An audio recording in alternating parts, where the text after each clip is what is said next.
Time. Good afternoon and hello. My name is John Dixon from Jabala Coffee, located in Raleigh, North Carolina. And today, I am excited to get to spend time with you recreating this cup that I hope you find just as special as we did back home. Today, we'll be enjoying coffee that was grown and processed on the farm of a fourth-generational coffee producer out of Tolima, Colombia. Today, we'll be enjoying Milton Monroy's prized possession micro lot, Clouds Gesha. The Clouds Gesha comes in at an elevation of 1,800 meters above sea level. And because of this, those anaerobic natural beans had a low fermentation rate and a slow drying process.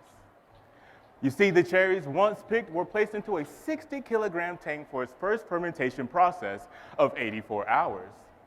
Because of the lack of oxygen and the buildup of carbon dioxide in this tank, the sugars in the cherry broke down, creating reactions that caused new acidity in the cup that we will perceive as flavor. After they're done draining for 6 hours, they're taken to the mechanical dryer for its first drying process, where only some of the moisture will be removed, and those overly fermented cherries will be too, to ensure consistency amongst the batch. From there, we take these cherries to a special drying bed on Milton Monroy's farm that only averages a temperature of 18 degrees Celsius, or 64 degrees Fahrenheit, for a period of 24 to 32 days. Finally, we take those cherries to a silo where they're kept for the most optimal moisture content level. Thanks to Milton Monroy and his team's extensive work on the bean in Tolima, Colombia, Forest Green Coffee for their awesome sourcing and importing, and the amazing team of black and white coffee roasters in Raleigh, North Carolina, I'm able to stand before you today with these amazing beans.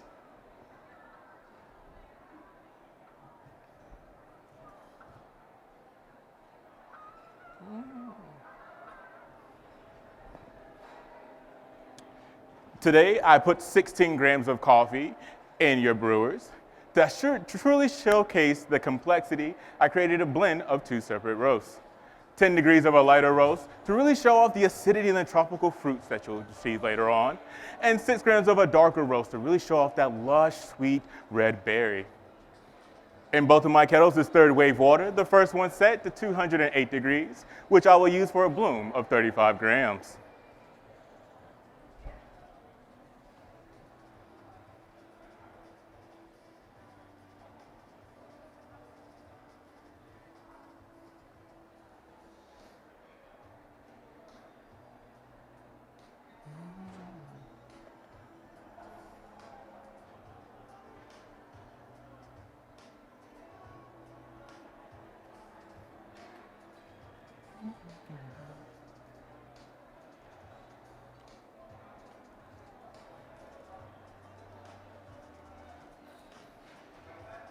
All right, guys, and after 35 seconds, I'll begin my second pour of 205 grams.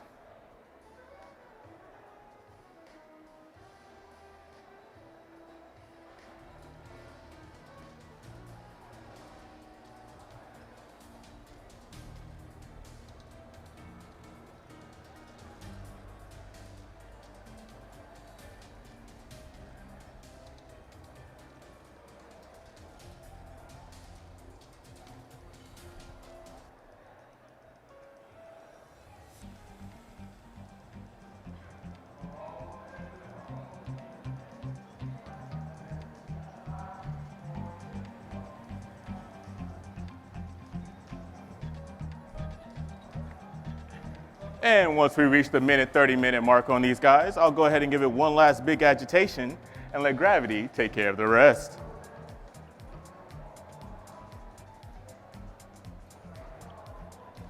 For today's brewer, I'll be using a Tricklet coffee brewer. This brewer has an 80-millimeter wide flat brew bed, exposing the coffee grounds to more surface area. And because of its vertical wall design, it forces the water to have some contact time with the grounds before making its way into the vessel below. Because the water cannot bypass or simply jump around the grounds to get into the vessel, I'm able to achieve a much higher extraction rate than, say, using a percolation brewer like a V60 or a Chemex. In fact, it is this extraction rate which allows me to get away with only using 16 grams of coffee for your brews today. On top sits an engineered shower head that evenly breaks up the water onto the grounds at not only a constant height, but a consistent flow rate as well. Overall, I believe this brewer, along with my brew recipe, gave me the best chance to highlight the complexity in these beans I've brought for you here today. I'm literally going to be able to extract all the hard work that has been put in, from processing and growing the cherry, to importing, to roasting, and until now. And I'm using my third wave water today not only to maximize the brew for you guys, but it allows me to stabilize the repeatability of my brew as well. Overall, this brewer with the third wave water has allowed me to gain various controls over different variables in this brew, allowing me to curate this experience for you here today. Typically with this brewer, you can get a brew time of 7 minutes, but we don't have that kind of time today. So instead, I'm looking for a brew time of 3 minutes. It's essentially brewing a coffee concentrate for you. I decided to do this to ensure that we got the proper brew time without sacrificing any nuances in the complexity of this cup. In fact, by brewing a concentrate, we're going to notice a more crazier aromatic that you get from your geishas. You'll notice an abundance of flavor clarity in the cup and the body itself.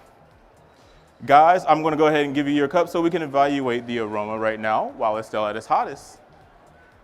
When I give it to you, I ask that you vigorously swirl 3 times before sticking your nose in there and getting a good whiff.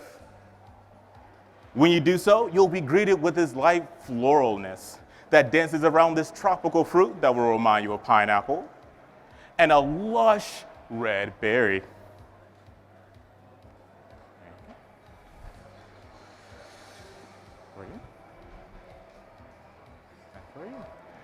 When you guys are done evaluating the aroma, I just ask that you place the carafe back in front of you so I can put it into your final vessel.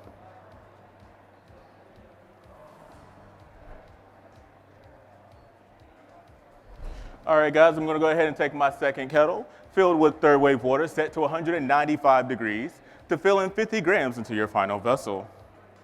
Because there was no bypass occurring within a cup, I ultimately can control how much goes in there, further curating this experience for you here today. In total, we'll be using 290 grams, creating a ratio of 1:18, or 1 gram of coffee for every 18 grams of water.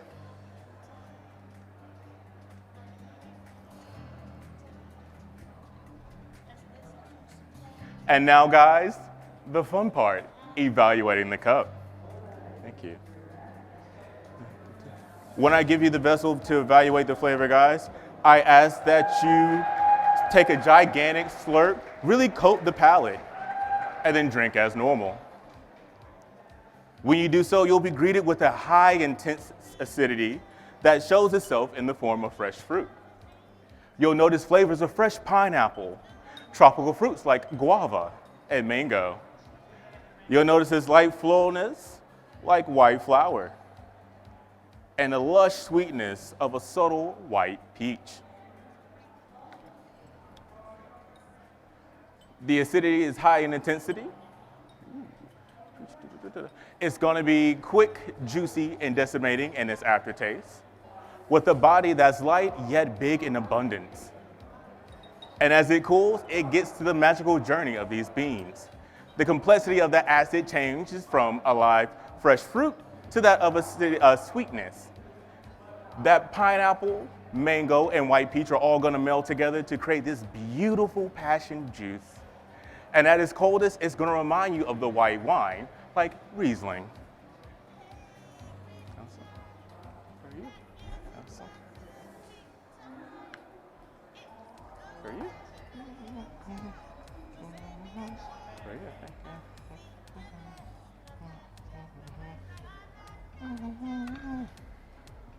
For you.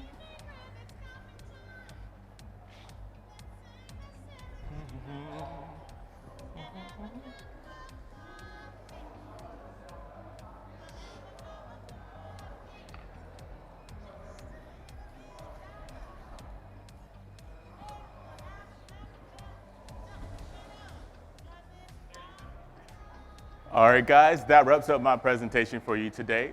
I hope you had as much fun as I have. This is not a goodbye, only see you again. My name is John Dixon from Jabala Coffee in Raleigh, North Carolina, and that is my time. All right, John.